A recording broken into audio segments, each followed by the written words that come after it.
OS on this topic, that is TS of anther. First, series may be asked, which is the outermost layer? Then which is the innermost layer of this TS of anther? The outermost layer is epidermis. First, epidermis. Second, endothecium. Third, middle layer. And fourth layer is the tapetum. Or each pollen sac, it is lined by tapetum. The next most important question, which part of this anther secrete sporopollenin? And that part is the tapetum. Next, which layer consists polyploid cell? This layer is again tapetum. Polyploid means which consists many sets of chromosome, more than 2 sets of chromosome. That layer is the tapetum, and that term is the polyploid. Poly means many sets of chromosome. Then which structure of anther is called as microsporangium? It is the pollen sac. Microsporangium means pollen grain producing structure. You know that is microspore mother cell. At maturity, they undergo reduction division to form microspore or pollen grain. So, microsporangium is the pollen sac. The next question, if a microspore mother cell contains 12 chromosomes, how many chromosomes they are present in this pollen grain? Here, microspore mother cell is diploid and pollen grain they are haploid. And so, if they contain 12 chromosomes, microspore will contain only 6 chromosomes. Then, microsporogenesis. The formation of microspore is called as microsporogenesis. Where it occurs? It occurs in the pollen sac. Then next question. Dithecous anther is, it is tetrasporangiate, means it consists 4 pollen sac. And monothecous anther, monothecous means which consists single anther lobe, it consists 2 pollen sac, hence it is bisporangiate. The function of connective, it connects anther to the filament and it provides nourishment to this anther. It consists tissue which provide nourishment, that is xylem and phloem, provide water and nutrient to this anther. This is the TS of anther. Thank you friends. Let's see the MCQs of pollen grain. First, what is meaning of uniporate pollen grain and where it is present? Uniporate pollen grain means pollen grain with single pore, and such pollen grain called as uniporate. In case of monocot, the germ pore, it is elongated, slit-like, and such condition is called as monocolpate. Single germ pore which is slit-like, that condition is monocolpate and it is present in monocot. While in case of dicot, triporate pollen grains are present. Tri means 3, porate means pore with 3 pores.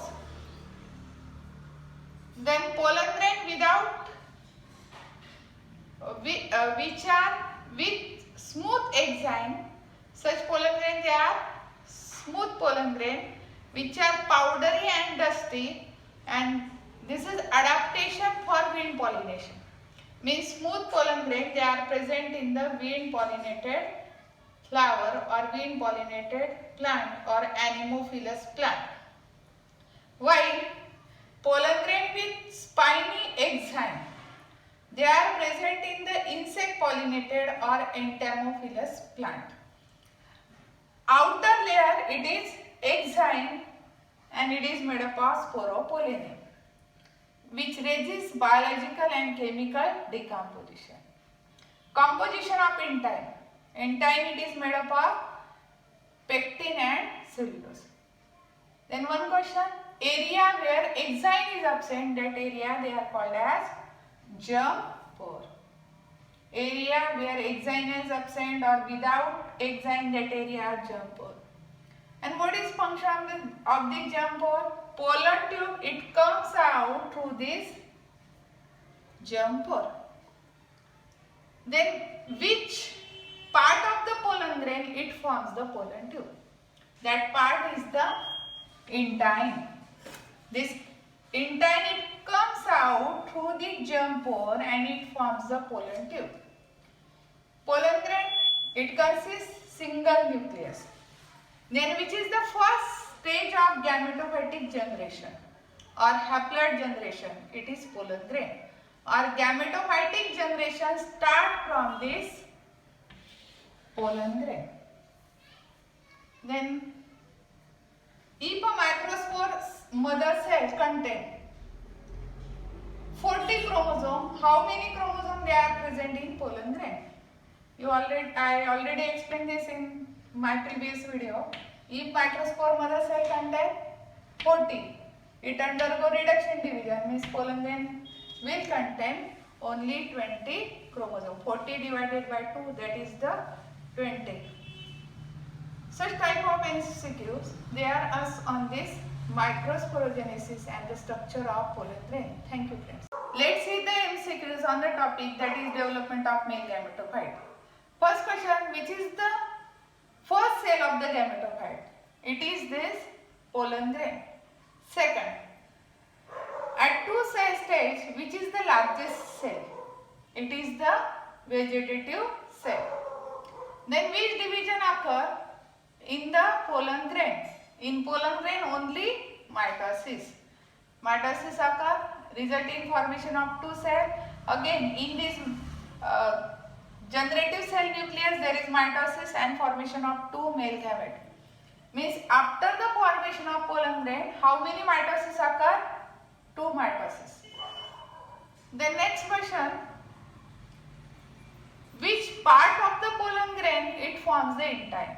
And that part is the, which part of the pollen grain that forms the pollen tube? That part is the intine.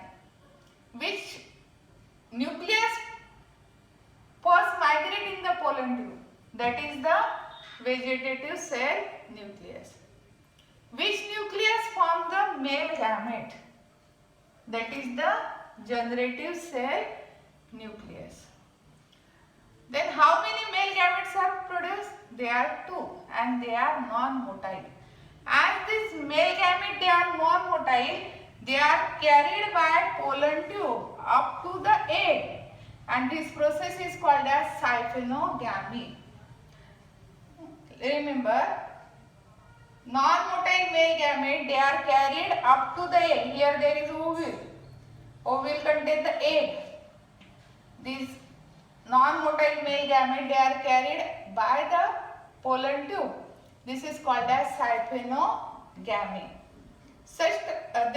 Most important question, if a microspore mother cell contains 24 chromosomes, how many chromosomes will be present in the male gamete? How many? 12. In vegetative cell nucleus or generative cell nucleus, 12 chromosomes will be present. Such type of question they will be asked in any competitive exam like CET and NEET. Then, at how many cell stage pollen grain release in the angiosperm? In angiosperm they are released at the 2 cell stage, while in case of gymnosperm they are released at the 3 cell stage. Then who guide the passage for this pollen tube? Who guide? Synergid, as it contains the filiform apparatus. Thank you, friends.